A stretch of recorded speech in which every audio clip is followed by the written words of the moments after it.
I'm walking with a cane, but I'm walking. Oh, about a year ago, I fell and broke my back, and I don't have L2 anymore in the middle of my back, so I'm still walking, still learning how to walk, and this is where I am. Right now, my legs are tingling from all the nerves that are healing, actively healing. All my nerves are actively healing right now as I sit here. It's just an amazing feeling. Feels like fire. But they are actively healing. Very thankful, very grateful. And anyhow, that's what the staff is about. Isn't this a beauty? It looks like somebody hit a tree with it and knocked some sense into it. Well, I think that if there's one thing that where we all need a little more sense, it's in the area of how we use our money. Now, one factor that does affect how we use our money is stress. You know, the stress that's around money. You know, if there's a lot of stress around finances, well, then you might make a bad choice. A lot of bad choices, and compounded bad choices. So taking away the stress around money, one of the most immediate thing that it does, it allows the mind to make better choices. So let's look at tapping concerning financial stress. I think it would probably be a pretty general statement to say on our setup statement that even though I have this financial stress concerning money, because it doesn't seem like there's ever enough money, I still love and accept myself completely. Okay. Even though I have this financial stress around money, I still love and accept myself completely. Even though I have this financial stress around money. See, those are good ones. Okay, and let's tap. Setup statement. So our setup statement, pause. So our setup statement would be, even though I have this financial stress around money, I deeply and completely accept myself. Even though I have this financial stress around money, I still deeply and completely accept myself. Even though I have this financial stress around money, I still love myself. Now, paraphrase it.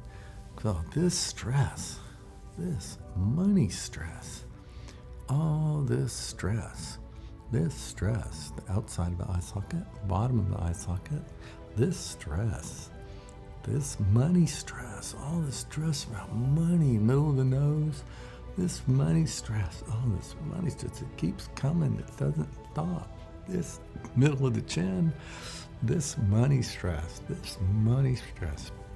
Can it ever be different? I want it to be different. I just want to let go of the stress. Can I let go of the stress? Collarbone. I'd like to let go of the stress. Take a deep breath. I can let go of some of it. This stress. Good thing. This financial stress, all this money stress, this stress about money. Money, all this money stress, all this stress about money. This stress about money. I can let all of it go. Okay, now go back and check and see. How do you feel about money stress? Now that's just a general money stress in general. You may have to say, okay, now we have specific stresses about, okay, we're overspending, or the credit cards are stacking up, or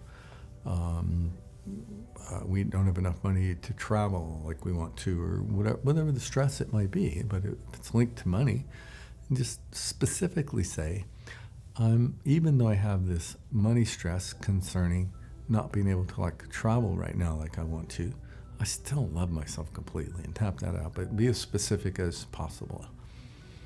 I'm Chaplain Joe. I need you to prepare to live by tapping.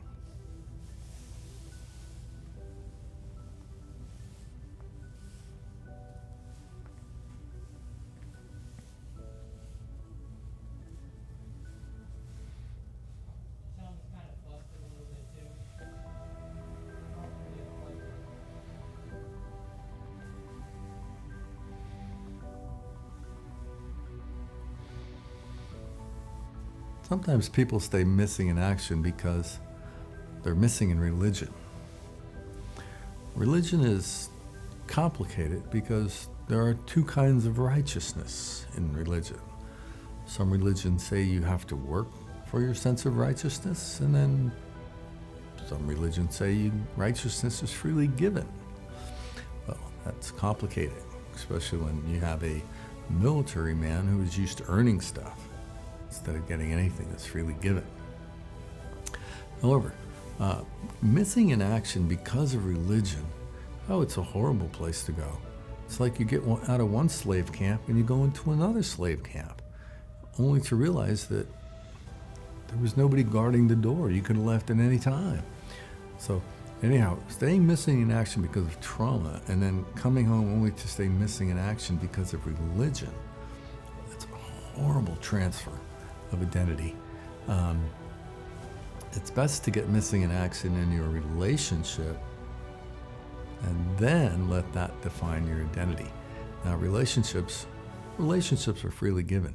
As a Christian chaplain, I encourage you to follow a path that involves Jesus Christ.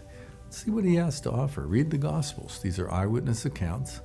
And read the Gospels and see what the character of God really is like. And then look up and say, Our Father?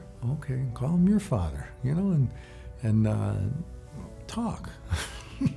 Break the silence. You'll find out it's an amazing choice. At any rate, lost my train of thought because of the looking up. But when you look up, it makes everything look better. Even when you're looking down, you always come back to the fact that you have looked up at one point. Hope. Let's talk about hope.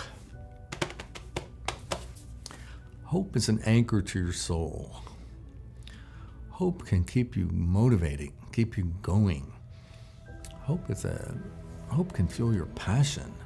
Now, when I say hope, I am also saying imagination, because they're pretty much both the same thing. What you hope for is what you imagine.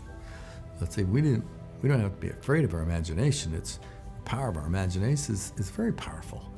So the power of our hope is also very powerful. So what you hope for is possibly what you're working for.